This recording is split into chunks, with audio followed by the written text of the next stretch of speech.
পরিষ্কার, আপনারা ইতিমধ্যে সবাই বুঝে গিয়েছেন।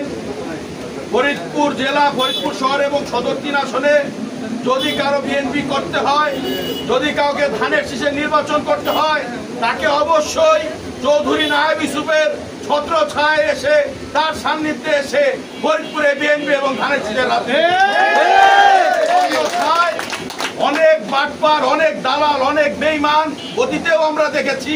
বিগত 17 বছর আওয়ামী লীগের আমল থেকে দেখেছি, যারা মুশারফ মেয়ার থেকে শুরু করে শামীম হক, একে আজাদ, তাদের বাড়ির আশেপাশে ঘুরঘুর করত, তাদের সাথে আনাগোনা ছিল, তাদের সঙ্গে উঠা বসা ছিল, তাদের যে ডাইন হাত বাম হাত, তাদের যে ঘনিষ্ঠ লোকজন, তাদের আত্মীয় স্বজন অনেকেই ছিল। তারা এখন অনেকেই দাবি করবে আমরা বিএনপির নেতা, আমরা নায়েব ইউসুফের লোক, আমরা অমুক ভাইয়ের লোক, আমরা তমুক ভাইয়ের লোক।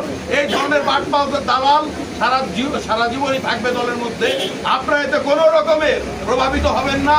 আপনারা এই ধরনের লোকজন থেকে সতর্ক থাকবেন। এবং বিগত 2 দিন আগে বিএনপির যে কেন্দ্রীয় একটি কর্মসূচি ছিল, সেই কর্মসূচিটা কিন্তু প্রমাণিত হয়ে গেছে। ফরিদপুরে বিএনপির যদি কোনো কাণ্ডারি থাকে, ধানের শীষের যদি কোনো কাণ্ডারি থাকে, সেই একমাত্র ধানের শীষের দাবিদার চৌধুরী নায়েব ইউসুফ। ওই দিনের ওই সমাবেশে, ওই দিনের ওই বিজয় র্যালিতে আমরা যেমন আমার নেতৃত্বে নায়েব ইউসুফকে নেত্রী মেনে আজকে আপনাদের সঙ্গে কথা বলার সুযোগ পেয়েছি। আমরা এখানে যারা বুঝি তারা সবাই নায়েব ইউসুফকে নেত্রী মেনে, তাকে সর্বপ্রধান মেনে আমরা আপনাদের সঙ্গে হাজির হয়েছি। সেই দিন কিন্তু ফরিদপুর জেলাতে নায়েব ইউসুফকে প্রধান অতিথি, নায়েব ইউসুফকে সর্বোচ্চ নেত্রী মেনেই কিন্তু সেই মঞ্চে সবাই উপস্থিত ছিলেন। সকলে অবগত, তাকে কিন্তু প্রধান নেত্রী মেনেই, প্রধান অতিথি মেনেই, তাকে নেত্রী মেনেই, তার ছত্রছায়ায় কিন্তু সেদিন ফরিদপুরে আমরা বিজয় র্যালি অনুষ্ঠিত করেছি এবং সফলভাবে হাজার হাজার, শত শত হাজার হাজার লোকের আমরা সেদিন বিজয় র্যালি সম্পন্ন করেছি নায়েব ইউসুফ বাবার নেতৃত্বে।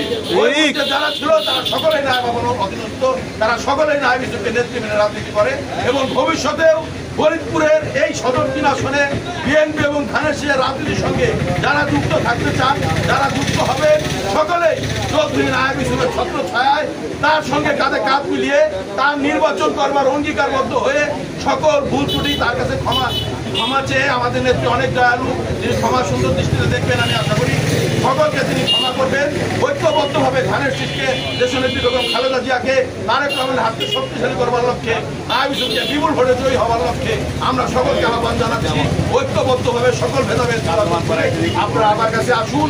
ইনশাল্লাহ আমি জানি খুবই দ্রুতই যাদের নিয়ে এখানে কথা হচ্ছে, যারা এই ধরনের উল্টাপাল্টা কাজকর্ম করছে, খুব শিগগিরই আবার তারা আবার জানবেন, খুবই অল্প সময়ের মধ্যে আবারও তারা আমার কাছে ক্ষমা প্রার্থনা করবেন। এবং আমার আবার মন অনেক বড়, তিনি অনেক দয়ালু, তিনি তাদেরকে হয়তো ক্ষমা সুন্দর দৃষ্টিতে দেখবেন এবং আপনাদেরকে সাথে নিয়ে এই অঞ্চলে, এই কোর জুড়িয়ে, এই বাম্বুর থানায় তাদের কাজ মিলে ঐক্যবদ্ধভাবে আপনারা নায়েব ইউসুফের জন্য, ধানের শীষের জন্য কাজ করে বিপুল ভোটে জয়যুক্ত করবে, এই আশায় আহ্বান ব্যক্ত করে আমি আমার সংক্ষিপ্ত বক্তব্য এখানে শেষ করছি।